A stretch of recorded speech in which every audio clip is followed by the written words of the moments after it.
안녕하십니까. 엑센 정규방송 시간입니다. 어제 월요일날 미국 증시가 또 사상 최고치를 경신했죠. 그래서 최근에 주가가 많이 올라온 대형주들이 많이 있습니다. 그래서 엔비디아, 테슬라, 애플, 그다음에 금값까지 요즘에 사상 최고치 경신하고 있죠. 그래서 요 4개 자산군에 대해서 좀 심층 분석해드리겠고요. 그다음에 어제 말씀드렸던 저희가 스윙 트레이드 2호 종목입니다. 세일즈포스, CRM 편입을 완료했습니다. 거기에 대해서 잠깐 말씀드리고, 그다음에 저희가 얼마 전에 템버거 종목 2호로 편입을 시켰던 플루언스 에너지 컴퍼니, 그거 진짜 많이 올랐습니다. 3일 동안에 무려 40%가 넘게 올라와 있는데요. 그것도 잠깐 들여다보도록 하겠습니다. 자, 어제 시장은 S&P 500은 3일째 연속 오르고 있는데요. 진짜 상승세가 무섭습니다. 봉이 점점 더 커지고 있고 이격은 점점 커지고 있고, 그래서 과연 이게 언제 멈출까 했는데, 어제는 단연코 시장이 좀 마이너스권에 있다가 결국은 오후에 오르기 시작한 게 이제 엔비디아가 큰 발표를 했습니다. 그래서 그건 조금 이따 이제 지켜보겠고요. 어제도 보면은 이제 그로스 스탁들이 많이 올랐고 미드캡들이 좀 이제 소강 상태가 보였던 그런 시장이었던 것 같습니다. 그래서 한쪽으로 좀 치우쳐서 오르는 지금 경향이 있는 시장이다, 이렇게 보겠고요. 저희가 템베거 종목 2호였죠. 플루언스 에너지 3일 동안 43% 올랐습니다. 저희가 편입시키고는 43.63% 정확하게 올라 있고요. 그래서 1% 저희가 아주 조금 샀죠. 그래서 그림이 무섭습니다. 그리고 위에는 다 열려 있는 거고요. 그래서 결국은 18불 선까지 갈 수 있을까 하는데, 이게 한두 번은 좀 부딪히는 국면이 올 것 같고, 이 갭이 메워지는 구간, 그러니까 한 12불 넘어가면 좀 많은 좀 부딪힘이 있지 않을까, 이렇게는 예상하고 있습니다. 그래서 저희가 이제 싸게 편입을 해서 좀 더 지켜보는 걸로 하도록 하겠습니다. 그리고 이제 스윙 트레이딩 CRM 쓰셨었죠. 세일즈포스입니다. 그래서 저희가 진입 목표는 248불 아래서 자산의 10%를 편입을 하겠다 했고, 현재 진입 시점 시 로스컷은 225불로 할 겁니다 하고 말씀을 드렸습니다. 그래서 이게 4시간짜리 봉인데요. 어제 봉이죠. 이렇게 되면 그동안 쭉 올라오다가 어제 말씀드렸던 248불 선이 이 하얀색 선입니다. 그래서 어제 시작했을 때는 248불 아래서 시작을 해서 결국은 오후에 접어들면서 이제 올라서 끝날 때는 248불 위로 해서 249불 66센트의 장을 마감을 했습니다. 현재는 40주를 저희가 샀고요. 246불 31센트가 저희의 평균 매입 단가입니다.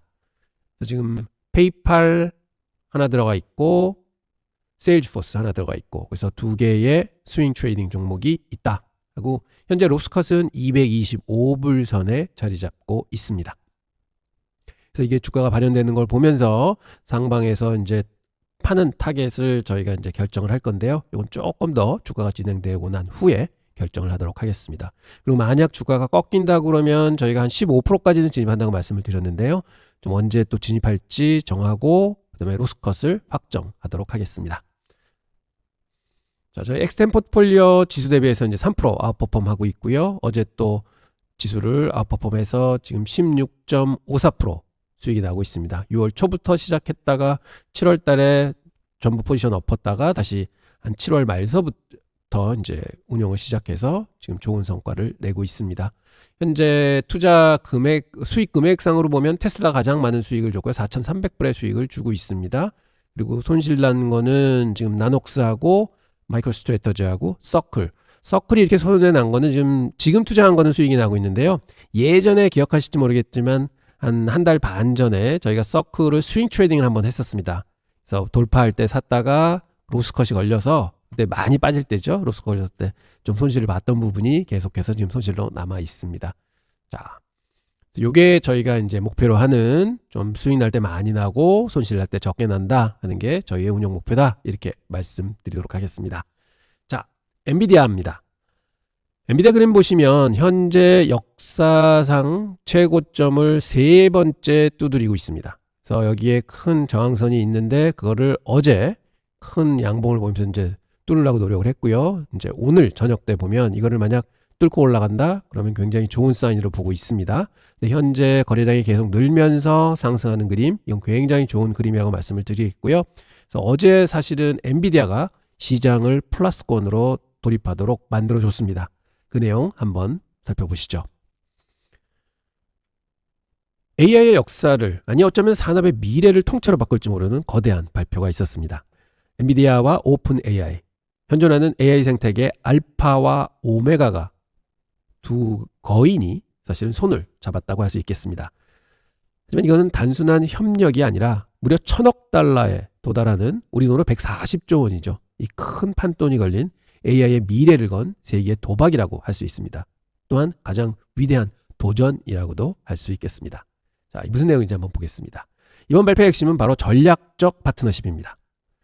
이건 엔비디아가 오픈 AI와 단순히 칩을 몇 개 공급하겠다는 그런 계약의 차원을 넘어선 완전 개념이 틀린 형식입니다. 두 회사는 의향서를 교환을 했는데요.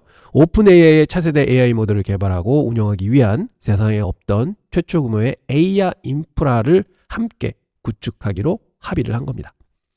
비유하자면 인류 역사상 가장 거대한 인공의 뇌를 만들겠다는 프로젝트인 것입니다.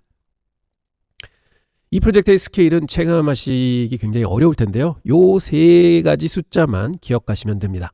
첫 번째 숫자는 1,000억 달러입니다. 엔비디아가 이 거대한 뇌를 만드는데 투입하기로 약속한 최대 투자 규모입니다.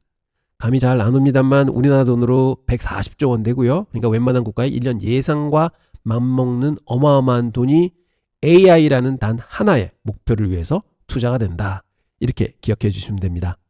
그리고 두 번째 숫자는 10기가와트입니다. 이 거대한 인공뇌가 작동하는데 필요한 최소한의 전력량입니다. 10기가와트라고 하면요, 뉴욕 같은 대도시 전체를 24시간 운영할 수 있는 막대한 에너지입니다. 이 엄청난 에너지가 오직 수백만 개의 엔비디아 GPU를 작동시키는 데만 쓰이는 것이 됩니다. 상상할 수도 없을 정도입니다. 자, 그리고 마지막 세 번째 숫자는요, 7억 명입니다. 바로 이 매주 오픈 AI의 서비스를 이용하는 주간 활성 사용자 수입니다.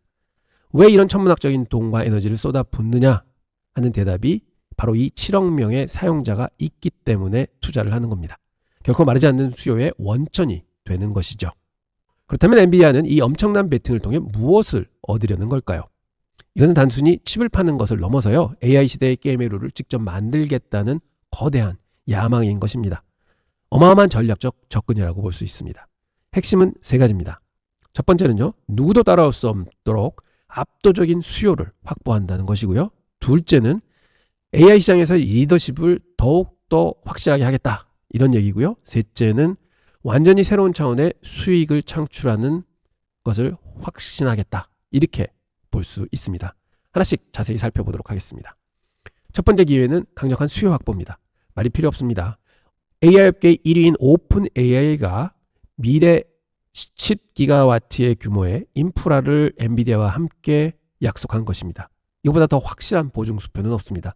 이 계약 하나로 엔비디아는 향후 몇 년간의 미래 실적에 대한 엄청난 가시성을 확실하게 확보했다고 볼 수 있겠습니다. 두 번째 기회는요, 기술 리더십 강화입니다. 이번 파트너십에서 엔비디아는 차세대 플랫폼인 베라 루빈 플랫폼을 사용하게 됩니다. 이것은 단순히 신제품을 공급하는 게 아니라 AI 업계의 표준을 엔비디아의 차세대 플랫폼으로 딱 못 박아 버리겠다는 의도가 있습니다. 사실상의 표준화 작업인 셈이죠. 경쟁사들이 감히 넘볼 수 없는 강력한 기술적 해자입니다. 즉 성벽을 쌓아 올린 것입니다. 자, 세 번째 기회는요, 이게 가장 중요하다고 볼 수 있는데 장기적 매출의 확보입니다.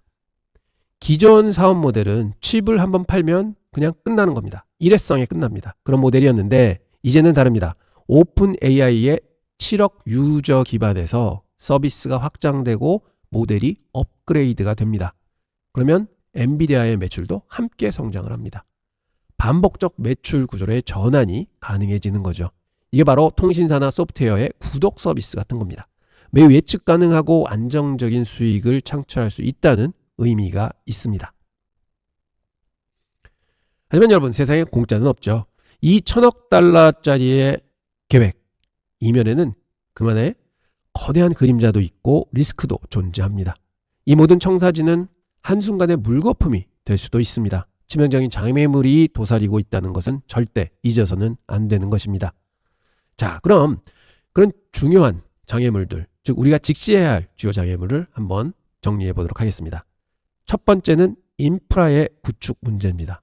즉 10기가와트 규모의 데이터 센터를 짓는 것은 현재로서는 기술적으로 엄청난 과제입니다. 굉장히 어려운 일이고요. 그 다음에 둘째는 에너지 확보입니다. 대도시급의 전력을 안정적으로 공급을 받는다? 이건 더 큰 문제가 될 수도 있습니다. 그리고 셋째는 반도체 생산입니다. 수백만 개의 GPU를 약속한 시간에 맞춰서 탁탁탁 공급을 해야 된다? 이거는 엄청난 압박이 될 겁니다. 지금도 칩이 모자라서 못 팔고 있지 않습니까? 그리고 이제 경쟁입니다. 경쟁자들이 가만히 있지만은 않을 겁니다. 굉장히 추격을 빨리 해올 거고, 그 다음에 정부의 규제 리스크도 당연히 있는 거죠. 그래서 이렇게 보면 어느 하나 만만한 것이 없습니다. 이 거대한 프로젝트는 하루아침에 이루어지지 않습니다. 이 타임라인을 한번 보시면요. 지금 9월 달에 파트너십이 발표가 됐죠. 그러면 1년이 지난 내년 하반기부터 1단계가 시작이 됩니다. 이게 첫 번째 마일스톤이 시작이 되는 거죠. 그리고 2027년 이후에 이제 하나 둘씩 주요 마일스톤을 달성하겠다 이렇게 예상을 하고 있는데 그야말로 수년간에 걸친 대장정입니다. 그런데 시장은 발표 직후 주가가 한 3에서 4% 정도 상승을 해줬습니다. 바로 반응을 했죠. 근데 3, 4%밖에 안 올랐다? 이런 건 뭐냐? 일단은 대박이라는 환호를 부르는 쪽이 있었고 그 다음에 과연 성공할까 하는 의구심을 가지는 또 한쪽이 있었다는 거죠. 그래서 저는 이거를 신중한 낙관론으로 봅니다. 그래서 지금 현재는 시장에는 엔비디아에 대해서는 신중한 낙관론이 존재한다. 이렇게 말씀드리겠습니다. 자, 그럼 가장 중요한 결론입니다. 우리 투자자들은 앞으로 무엇을 지켜봐야 할까요? 지금은 계약 단계밖에 없습니다. 그렇기 때문에 핵심 모니터링하는 주요 포인트 4가지를 말씀드리겠습니다. 첫째는 마일스톤 달성 여부입니다. 즉 계획대로 추진이 되고 있느냐 하는 건데요. 첫 번째는 하반기부터 시작이 됩니다. 내년 하반기부터 제때 계획했던 것들이 시작이 되는가 하는 것을 먼저 확인하셔야 되고요. 그 다음에 지금은 의향서만 교환이 됐습니다. 그렇기 때문에 본계약으로 전환될 때 구체적인 조건 이런 것을 해서 반드시 확인을 해봐야 될 것 같고요. 세 번째는 경쟁사 도양입니다. 이 거대한 독점에 경쟁사들이 가만히 있지는 않을 것입니다. 그래서 어떻게 다른 회사들이 반응을 하고 있는가, 준비를 하고 있는가, 대응을 하고 있는가 하는 시장의 변화도 잘 보셔야 될 것 같고요. 그리고 중요한 거는 이제 수익성입니다. 이렇게 큰 투자를 해서 이렇게 큰 협업을 해서 과연 수익성이 개선되는가 하는 건 이제 분기보고서 보면서 총 마진이 어떻게 변화가 되는가 하는 거를 주의 있게 봐야 될 것 같습니다. 최종적으로 요약하자면 지금 현재는 시장은 신중한 낙관론을 가지고 있습니다. 즉 이 엄청난 파트너십 기회가 많죠. 강력한 수요를 확보하고 기술적 리더십을 강화하고 장기적 매출을 갖추게 됩니다. 하지만 그 반면에는 리스크도 있죠. 과연 이 큰 인프라를 어떻게 구축할 거냐. 더해서 에너지를 또 어떻게 확보할 거냐. 그리고 이 시간이 너무 긴데 중간중간에 많은 리스크들이 존재하지 않을까. 이런 리스크에 관한 측면도 많습니다. 그래서 우리 투자자분들은 맹목적인 환호보다는요. 오늘 짚어드린 리스크를 인지하면서 신중한 낙관론이라는 관점에서 좀 엔비디아를 바라봐 주셨으면 합니다. 이게 필수인 것 같습니다. 엔비디아에 대해서 말씀드렸습니다. 자, 이제 테슬라의 약진인데요. 보면 저희가 분석을 하면서 이제 테슬라는 꿈을 먹는 주식입니다. 여기서 에너지를 모으고 있습니다 했는데 결국은 파동을 이어가면서 팍 껐습니다. 그 핵심적인 시작점은 즉 일론 머스크가 자사주를 매입하면서 시작이 됐고요. 그리고 여기서는 또 무슨 일이 있었을까요? 이걸 한번 판별해 보도록 하겠습니다. 그리고 그때 말씀드리기를 이렇게 기술적 분석으로는 쌍바닥을 형성하고 이 위까지는 타겟이 있습니다. 근데 타겟 약간 못 건드리고 이제 쭉 빠졌었죠. 그러다가 요번에 이제 타겟을 쳤습니다. 그래서 저희가 일부를 주식을 팔았고 그다음에 여기서도 일부 주식을 팔았습니다. 그래서 테슬라를 저희가 많이 줄였습니다. 현재. 그래서 이익 실현을 좀 했다 이렇게 말씀을 드리고요. 그래서 테슬라에 무슨 일이 있었는지 한번 밝혀보도록 하겠습니다. 자, 머스크의 자사주 매입 소식으로 주가가 반등한 건 알고 있습니다. 도대체 그리고 그 다음에 또 급등이 일어났죠. 도대체 이 급등은 무엇이 끌고 온 것일까? 이것이 단순히 시장의 일시적인 현상일까? 아니면 테슬라가 미래를 좌우할 전략적인 어떤 변화를 일으키고 있는 걸까? 좀 밝혀보겠습니다. 최근 주가 급등세의 배경에는 시장의 분위기를 완전히 바꿔버린 두 가지의 결정적인 사건이 있었습니다. 이 두 가지 뉴스에서 이야기가 시작이 됩니다. 두 가지 핵심 트리거는 이겁니다. 애리조나주에서요. 테슬라의 로보택시 테스트를 공식적으로 허가를 했습니다. 이것은 비전이 현실이 되고 있음을 보여주는 것입니다. 현실적 증거입니다. 그리고 두 번째 트리거는 바로 이 소식이 시장에 도착하자마자 화답을 합니다. 파이퍼 샌들러라는 회사가 목표 주가를 기존 400불에서요 500달러로 대폭 상향 조정합니다. 이거는 금융적 지표라고 저희가 볼 수 있는 거죠. 자, 이 두 사건의 관계는 매우 중요합니다. 타임라인을 보시면요. 9월 20일 애리조나 교통부가 공식적으로 승인을 발표합니다. 그런데 직후 파이버 샌들러가 보고서를 발표하죠. 거기서 자율주행 기술력에 대한 확신이 생겼다. 이렇게 얘기를 하면서 목표가를 올려버립니다. 이것은 단순한 우연이 아닙니다. 규제 통과가 시장의 기대감을 폭발시켜버린 것입니다. 그런데 여러분, 이 뉴스들은 단순히 주가 상승 의미를 넘어서 특별한 의미를 가집니다. 바로 테슬라가 단순한 자동차 회사를 넘어서 이제는 완전히 다른 종류의 기업으로 전환하고 있다는 강력한 신호라고 할 수 있습니다. 저도 계속 말씀드리지만 테슬라는 자동차 회사를 넘어서 이제 플랫폼 회사 혹은 소프트웨어 회사로 결국은 궁극적으로 전환합니다 하는 말씀을 드렸던 것과 이제 맥락을 같이 하는데요. 테슬라의 사업 모델은 이제 2단계로 진화하고 있습니다. 1단계는 혁신적인 전기차, 즉 제품을 판매하는 제조업 중심이었다가 이제 2단계는 그 제품을 기반으로 한 모빌리티 서비스라는 거대한 생태계를 구축하는 단계에 접어들게 됩니다. 그래서 변동성이 큰 제조업에서 높은 마진에 반복 수익이 가능한 플랫폼 비즈니스로 전환을 시작하는 거죠. 그렇다면 테슬라가 꿈꾸는 모빌리티 서비스란 무엇일까요? 이 생태계의 핵심은 바로 자율주행에 있습니다. 이게 심장입니다. 그리고 이 심장을 중심으로 소프트웨어가 있고 플랫폼이 있게 되고요. 그 다음에 안전 하드웨어가 있게 있고요. 그게 보안 시스템입니다. 그리고 나아가서는 궁극적으로 로보틱스와 같은 미래 기술까지 모두 하나로 묶는 거대한 기술 생태계 전체를 의미합니다. 그래서 애플도 뭐 애플 생태계 이러잖아요. 근데 테슬라도 테슬라 생태계를 구축을 하는 겁니다. 자, 이렇게 장밋빛 미래만 펼쳐 있는 것은 전혀 아니죠. 사실은 뜨거운 열광 속에서도 우리가 반드시 냉정하게 짚고 넘어가야 할 현실적인 위험과 과제들이 존재합니다. 자, 현실 점검을 한번 해보겠습니다. 가장 큰 현실은 규제 승인이 항상 즉각적인 테슬라의 수익으로 이어지는 것은 아니라는 것이죠. 여러분들 다 알고 계십니다. 결국 혁신적인 아이디어가 기술적으로 현실화되고 그것이 구체적으로 실제 수익으로 창출되기까지가 시간이 걸리는 거죠. 아직도 넘어야 할 산이 정말 많이 있습니다. 결국 테슬라의 미래는 이 두 힘의 팽팽한 줄다리기에 달려있다. 이렇게 얘기할 수 있을 것 같습니다. 한쪽에는 AI 분야의 리더십, 도로 위의 자율주행, 그 다음에 첨단 로보틱스 기술, 이런 막강한 엄청난 기술이 있는데 그 반면에 안전 문제, 규제 문제, 그리고 가장 넘기 힘든 게 이제 대중의 인식이죠. 과연 내가 저 큰 무인 운행 자동차를 타고 편하게 갈 수 있을까? 하는 것들은 사실은 저런 인식은 빨리 바뀔 수도 있지만 어쩌면 시간이 오래 걸릴 수도 있습니다. 그래서 이런 두 힘이 팽팽한 줄다리기를 하고 있는 상황이다. 이렇게 말씀드리겠습니다. 그렇다면 지금의 높은 주가는 무엇을 의미할까요? 바로 미래 성공을 미리 당겨와서 반영한 그런 기대감이라고 할 수 있습니다. 시장은 이미 테슬라가 로보택시 혁명을 성공시킬 것이라고 확신하며 돈을 베팅하고 있습니다. 따라서 현재 주가는 테슬라가 반드시 이행해야 하는 큰 약속들에 의해서 지탱되고 있다고 할 수 있습니다. 이제 테슬라는 그 기대를 완벽한 실행력으로 증명해야만 하는 무거운 숙제를 안고 있습니다. 그래서 제가 항상 말씀드리지만 테슬라는 너무나 많은 애정을 받고 있는 주식이다. 그리고 너무나 큰 기대가 있다. 그래서 요번에 이 로보택시, 그다음에 앨런 머스크의 움직임 이런 것들이 전부 아주 동시에 이루어졌기 때문에 좀 큰 부스팅을 받았다. 이렇게 생각할 수 있을 것 같습니다. 오늘 이 얘기의 핵심은 한 문장으로 요약하면 바로 이것입니다. 하늘을 찌를 듯한 높은 기대가치. 그렇지만 그 앞에 놓인 거대한 장애물. 이런 것들이 팽팽한 대결을 하지 않을까 이렇게 봅니다. 앞으로 몇 년간 테슬라의 운명이 결정되는 것은 이러한 대결에서 과연 누가 이길 것이냐. 결국은 테슬라가 구현을 해야 된다 하는 게 이제 확실한 숙제인 것이죠.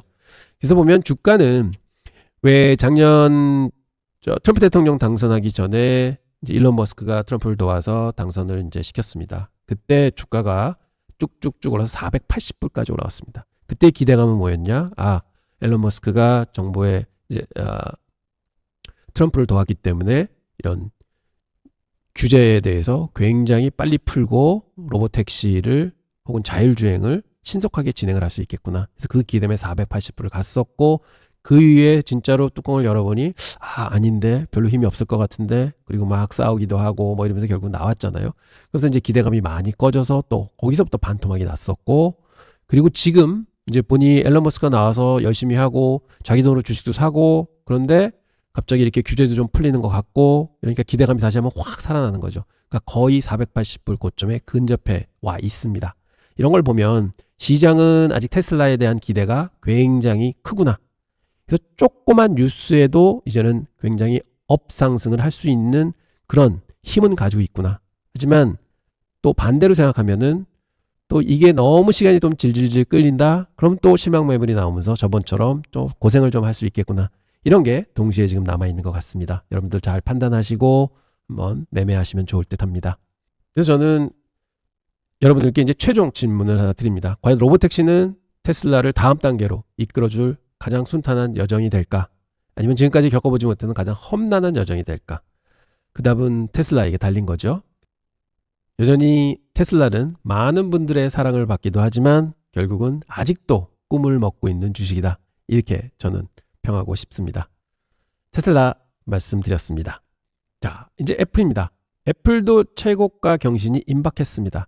사실 이때만 해도 이제 애플은 이제 버린 주식이구나. 이제 가망이 없다. 매출 증가율도 줄고 손익 증가율도 줄고 재미가 진짜 없구나 했습니다. 실적 발표에 더 그렇게 이제 판명이 났죠. 그러다가 신의 한 수가 나옵니다. 미국에 돈 투자할게요. 그래서 이제 쫙 또 업턴을 타죠. 그러다 별로 재미가 없는 듯 했는데 최근에 막 올라오고 있습니다. 자, 이게 무슨 일이 있는지 한번 분석해 보도록 하겠습니다. 단순 시장의 과열일까요? 아니면 애플의 펀더멘탈을 뒤흔드는 강력한 무언가가 있는 걸까요? 한번 파헤쳐 보도록 하겠습니다. 첫째, 저울의 한쪽에 놓인 기대감이라는 추부터 한번 살펴보도록 하겠습니다. 현재 시장을 들썩이게 만드는 긍정적인 신호입니다. 그 중심에 두말할 필요 없이 바로 아이폰 17이 있습니다. 현재 주가 상승의 핵심 엔진은 바로 신형 아이폰 17에 대한 시장의 예상을 뛰어넘는 폭발적인 수요입니다. 우리나라에서는 아이폰 17 별로 인기 없어 이렇게 다들 지금 말씀하고 계세요. 근데 미국은 상황이 다릅니다. 이게 단순히 인기가 많다 수준이 아닙니다. 현재 긴 배송 시간에서 할 수 있듯이 배송 시간이 아이폰 16 나올 때는 10일을 기다렸는데요. 지금은 18일을 기다려야 된다고 합니다. 그래서 16보다는 2배 더 넘는 시간을 기다려서 지금 아이폰 7 사전 예약이 많이 들어오고 있다. 이렇게 볼 수 있겠고요. 그리고 공급이 수요를 따라가지 못하는 초과 수요 상태임이 명백합니다. 특히 지난 4년간 스마트폰을 바꾸지 않았던 잠재 고객들의 교체 수요가 마침내 터져 나오기 시작했다. 이렇게 평가하고 있습니다. 이처럼 전례 없이 뜨거운 수요에 힘입어서 월스트리트 분석가들은 분주하게 계산기를 두드리고 있습니다. 그리고 그 결과 애플의 미래 실적에 대한 전망치를 앞다퉈 상향 조정하고 있는 상황인데요. 한 가지 구체적인 예를 들어보면 주요 애널리스트가 목표 주가를 270불에서 310불로 대폭 상향 조정했습니다. 이건 굉장히 큰 폭으로 상향 조정한 겁니다. 그래서 이게 시장은 지금 긍정적인 분위기에 있구나 하는 것을 보실 수 있고요. 이러한 기대감은 단순 추측이 아니라요. 공급망에서 나오는 구체적인 숫자들이 있습니다. 보도에 따르면 애플은 최소 2곳 이상의 주요 부품 공급하는 업체들에게 표준 아이폰 17 모델의 생산량을 최소 30% 늘려달라고 요청한 것으로 파악됩니다. 즉 부품을 30% 늘리라는 것은 완제품이 30% 넘게 더 잘 팔릴 수 있다는 얘기겠죠. 그리고 또한 이게 끝이 아닙니다. 최종 조립을 담당하는 핵심 업체죠. 럭스웨어 프리시전에서는요. 일일 생산량을 무려 40% 정도 증대하라는 지시가 내려왔다고 하네요. 이 정도의 규모의 증산 요청은 예상을 뛰어넘는 사전 주문이 실제로 쏟아지고 있구나 하는 가장 확실한 증거입니다. 그렇다면 이 강력한 수요가 왜 이렇게 중요할까요? 첫째는 애플의 그동안 매출 성장이 계속 좀 흘러내렸습니다. 그렇지만 이제는 그게 다시 가속화될 수 있다 하는 굉장히 희망적인 사인이 되는 거고요. 둘째는 치열한 스마트폰 시장이 있는데 이번에 이제 매출이 확 늘어나면서 사실은 애플의 경쟁 우위가 아직도 존재한다 하는 걸 증명할 수 있는 거고요. 세 번째는 애플이 절대적인 우위를 점하고 있음은 뭐냐? 이게 가격 경쟁력이 있다는 겁니다. 그래서 이게 다 좋은 요인으로 지금 받아들여지고 있는 거죠. 지금까지 저울의 기대감 쪽에 무게를 더하는 긍정적인 요인들을 살펴봤습니다. 하지만 모든 이에게는 동전의 양면성이 있는 거죠. 이제부터는 이 장밋빛 전망에 찬물을 끼얹을 수 있는 잠재적 위험, 즉 현실을 점검해 보도록 하겠습니다. 여기서 아주 중요한 포인트가 하나 나옵니다. 이야기는 단순히 몇 대를 파느냐, 즉 판매량에 관한 것이 아닙니다. 진짜 핵심은 그래서 얼마를 벌 건데 수익성이 중요한 겁니다. 암만 많이 팔아도 돈은 못 벌면 소용이 없지 않습니까? 그래서 애플은 진짜 속내는 이 점에서 이제 볼 수 있습니다. 앞으로 애플의 전체 이익률을 결정하는 것은요, 바로 판매 비중입니다. 이걸 프로덕트 믹스라고 하는데요. 즉, 왜 프로모델 같은 거는 굉장히 비쌉니다. 단가가 높습니다.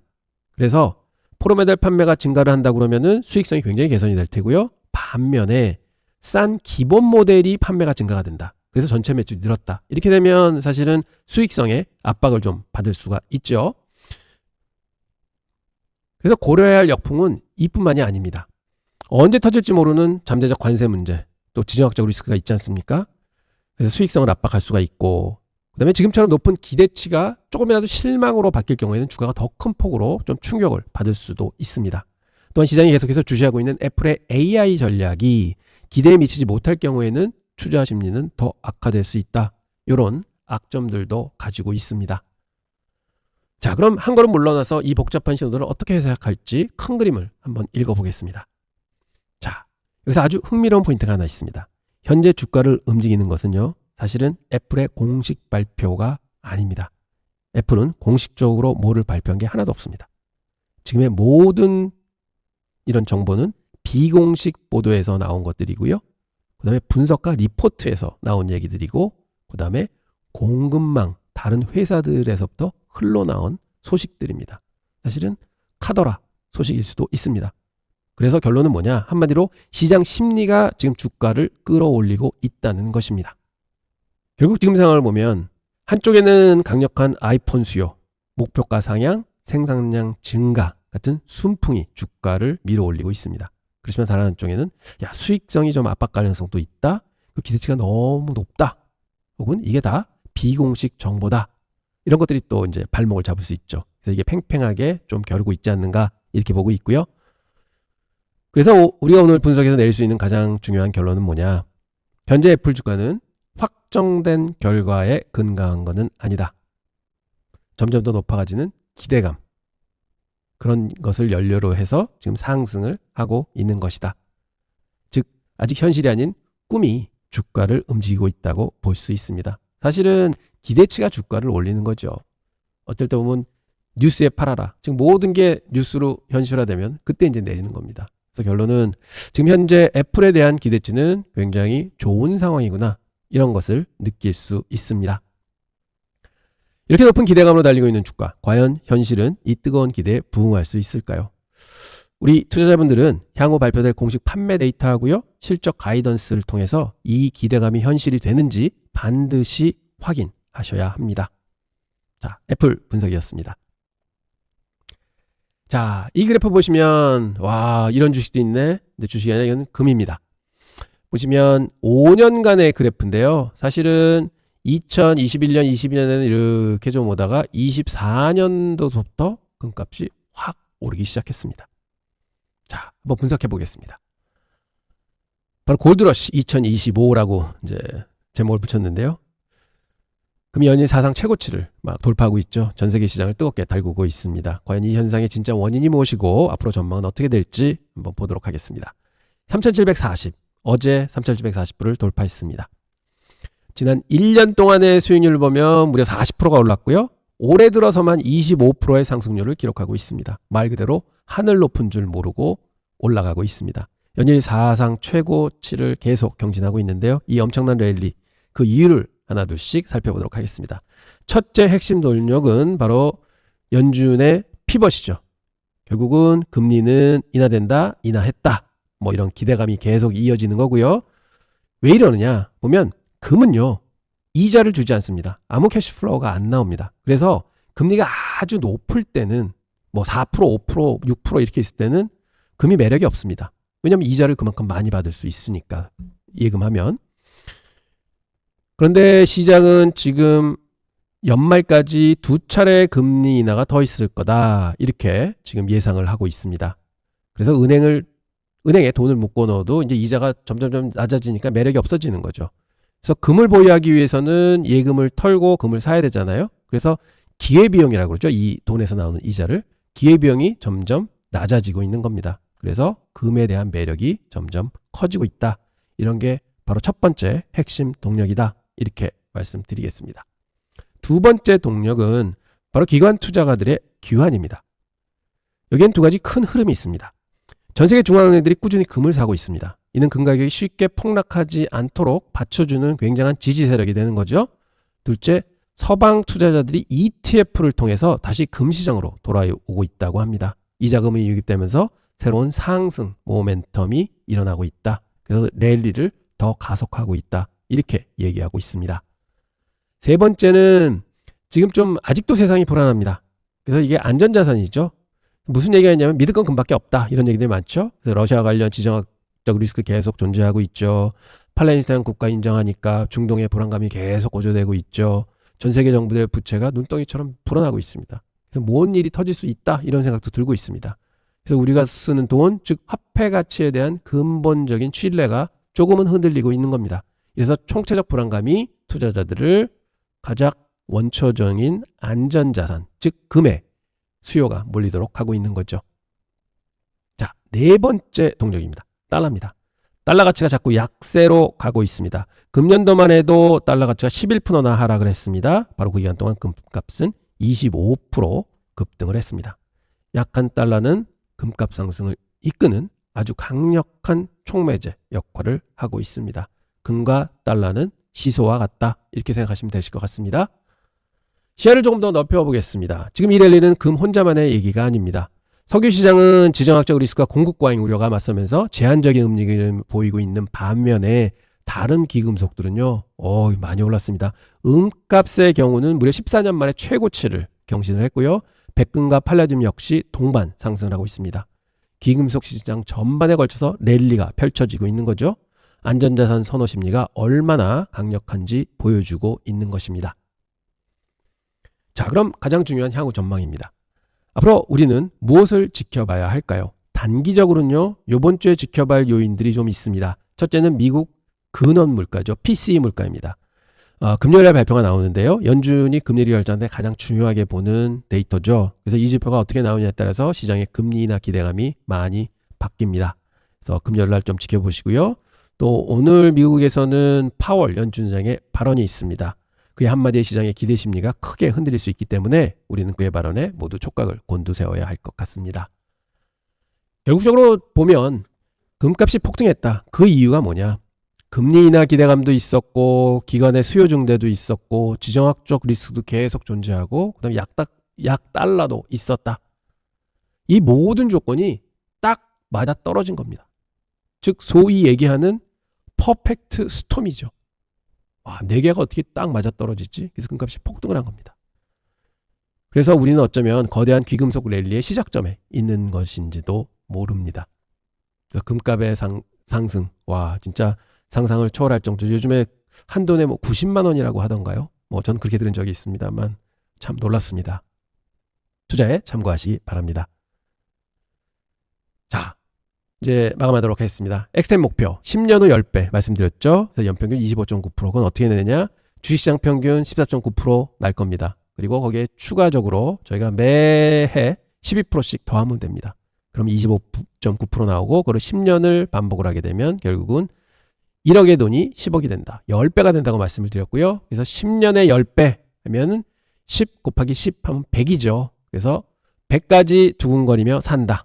기대를 가지고 열심히 일하면서 사는 거죠. 그렇게 되면 그게 백두산입니다. 저희가 백두산 프로젝트를 시작을 하는 게 엑스텐의 사명입니다. 하고 말씀을 드렸습니다. 그래서 백두산 프로젝트 제가 잘 이끌어갈 수 있도록 많은 성원 부탁드립니다.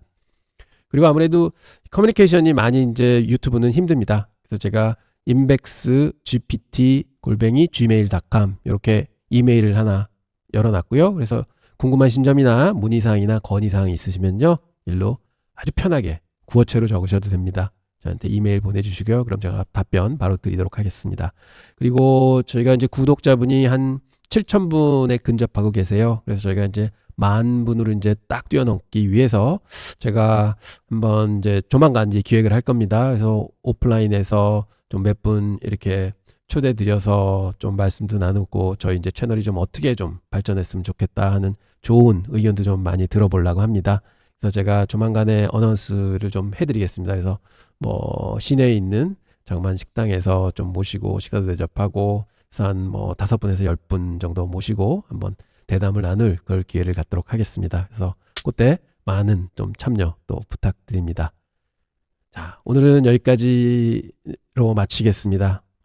지금 시장이 많이 이제 올라가고 있고 분위기가 굉장히 좋습니다. 그래서 사실은 지난 4월만 해도 이게 더 빠지나 이걸 팔아야 되나 말아야 되나 하는 고민을 많이 할 텐데요. 또 지금은 또 주가가 너무 많이 올라와서 이거를 또 팔아야 되나 말아야 되나 하는 또 다른 고민을 하고 있는 상황입니다. 하지만 사실 수익이 난 상황에서 팔아야 되나 말아야 되나 고민은 훨씬 더 기분 좋은 고민이니까 좀 너무 욕심 부리지 마시고 좀 팔거는 일부 팔아주시고 또 현금도 지금 일부 만들어 놓으시는 게 또 더 좋은 주식을 더 싼 값에 살 수 있는 기회를 제공하지 않는가 이런 생각을 해봅니다. 오늘도 노고 많으셨고요. 내일 또 더 좋은 내용으로 찾아뵙도록 하겠습니다. 감사합니다.